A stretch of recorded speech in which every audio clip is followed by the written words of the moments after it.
Aujourd'hui, c'est le 23e jour sur 30 du mois avec nos amis les âmes du purgatoire. Nous allons voir le 4e moyen de soulager les âmes du purgatoire, qui est le sacrifice de la Sainte Messe. Il est offert par Jésus-Christ. De tous les moyens que nous avons indiqués jusqu'ici pour le soulagement des âmes du purgatoire, aucun n'est aussi puissant, aussi efficace que le saint sacrifice de la messe. C'est un article bien consolant de notre foi. La raison en est que toute l'efficacité du divin sacrifice vient de ce qu'il est offert en la personne et au nom de notre Seigneur Jésus-Christ. À l'autel comme au calvaire, même victime, même sacrificateur et par conséquent même efficacité. Là, Jésus hostie offre à son Père tout ce qu'il est et tout ce qu'il a. Il offre toute l'Église militante et toute l'Église souffrante. Quelle joie dans ce royaume des pleurs pour ces âmes victimes de la justice divine lorsque Jésus les embrasse et les offre toutes à son Père. Et le Père reçoit l'oblation du Fils. À travers les flammes expiatrices, il reconnaît en elles, même dans leur disgrâce, les traits de ce Fils adorable, et il pardonne en considération des mérites de cet agneau sans tache. Comment se fait-il qu'en un moment si solennel, toutes ces âmes ne soient pas délivrées? Nous ne le savons pas. Nous ne pouvons pénétrer les secrets de l'infinie justice et sainteté de Dieu. Mais il est certain que toutes sont soulagées. Un saint docteur de l'Église affirme même qu'après chaque messe, beaucoup d'âmes quittent le purgatoire et s'envolent vers le paradis. À Rome, dans un monastère, une peinture représente saint Bernard disant la messe et des âmes qui sortent du purgatoire et montent au ciel à mesure que le sacrifice continue. Pourquoi pensons-nous si peu à ces grâces exceptionnelles? Dans la plupart des familles chrétiennes, on fait célébrer des messes de huitaine et des messes d'anniversaire chaque année.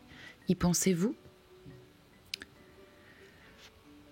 Si vos ressources ne vous permettent pas de faire célébrer souvent des messes, n'oubliez pas que vous pouvez les offrir vous-même d'une certaine manière, en y assistant avec dévotion, en unissant vos prières à celles du prêtre, à celles de notre Seigneur. Oui, quand vous êtes là, près de l'autel, vous disposez des mérites de l'agneau sans tache. Vous pouvez les appliquer à tous ceux qui vous sont chers, et de même que Marie et Joseph réglaient les actes et les démarches de l'enfant Dieu. Vous exercez une autorité sur Jésus Eucharistie, vous devenez le maître, le distributeur de ses mérites. Vous pouvez donc prendre son sang divin et le répandre à profusion sur les âmes bénies du purgatoire. Vous pouvez leur appliquer le fruit du sacrifice, ainsi que la part qui vous revient de droit de toutes les messes qui se disent dans l'univers. C'est là un trésor auquel nous ne pensons pas assez, un trésor avec lequel nous pouvons solder la rançon de nos parents et de nos amis et leur ouvrir les portes du ciel.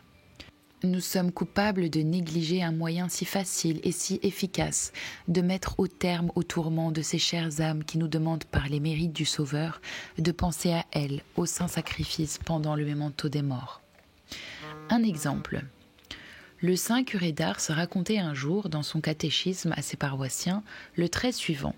« Mes enfants, un bon prêtre avait eu le malheur de perdre un ami qu'il chérissait tendrement. Aussi priait-il beaucoup pour le repos de son âme.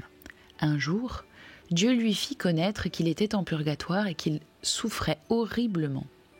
Ce saint prêtre ne crut rien faire de mieux que d'offrir le saint sacrifice de la messe pour son cher défunt. Au moment de la consécration, il prit l'hostie entre ses doigts et dit « Père saint et éternel, faisons un échange. Vous tenez l'âme de mon ami qui est en purgatoire, et moi, je tiens le corps de votre Fils qui est entre mes mains. Eh bien, Père bon et miséricordieux, délivrez mon ami, et je vous offre votre Fils, avec tous les mérites de sa mort et de sa passion. » Sa demande fut exaucée. En effet, au moment de l'élévation, il vit l'âme de son ami toute rayonnante de gloire qui montait au ciel. Dieu avait accepté l'échange. « Eh bien, mes enfants, » ajoutait le curé d'Ars, « quand nous voulons délivrer du purgatoire une âme qui nous est chère, faisons de même. Offrons à Dieu, par le saint sacrifice de son Fils bien-aimé, avec tous les mérites de sa mort et de sa passion. Il ne pourra rien nous refuser. Alors suivons le conseil du saint curé d'Ars. Un autre exemple aussi. Un autre exemple des messes pour les défunts. Sainte Élisabeth, reine du Portugal, venait de perdre sa fille Constance, reine de Castille. Elle se rendait à Santarém.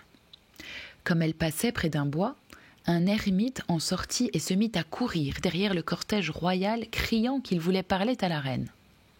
Les gardes le repoussaient, mais la reine, l'ayant entendu, ordonna qu'on le lui amenât. Il lui expliqua que plusieurs fois, pendant qu'il priait dans son ermitage, la reine Constance lui était apparue, et l'avoir conjuré de faire savoir à sa mère qu'elle gémissait dans le purgatoire et qu'il fallait dire la messe pour elle tous les jours pendant 1 an. L'ermite se retira et on ne le revit plus. Les courtisans qu'il avait entendus s'en moquaient et le traitaient de visionnaire, de fou et même d'intrigant. La reine Élisabeth trouva qu'il était plus sage de faire ce qui lui était demandé par cet homme si peu ordinaire. Après tout, se disait-elle, faire dire des messes pour notre chère fille défunte est dans la logique chrétienne. Le père Ferdinand Mendez, réputé pour sa piété, fut chargé de célébrer les 365 messes pour le soulagement de l'âme de Constance. Sainte Élisabeth priait pour sa fille, mais elle avait complètement oublié la consigne donnée de ce bon prêtre. Un jour, Constance apparut à sa mère, vêtue de blanc, éclatante de lumière, et lui dit « Maintenant, je m'envole vers la béatitude éternelle. » Le lendemain, Élisabeth alla à l'église pour remercier le bon Dieu de la délivrance de sa fille. Le père Mendez l'y aperçut et vint lui dire qu'il venait tout juste de terminer la veille la série des 365 messes, juste au moment de l'apparition de sa fille délivrée. Élisabeth se souvint de l'ermite. Prions maintenant. Aussi coupables que soient à vos yeux les âmes du purgatoire, laissez-vous apaiser, ô Dieu de miséricorde, et pardonnez-leur en voyant le sang précieux de votre Fils répandu chaque jour sur l'autel pour les laver de leurs souillures. Écoutez la voix de ce sang adorable qui ne crie pas pour demander vengeance, mais grâce et miséricorde. Ô Jésus, agneau sans tache qui effaçait les péchés du monde, soyez propice à mes frères défunts, qu'ils soient délivrés et qu'ils reposent en paix près de vous. Amen.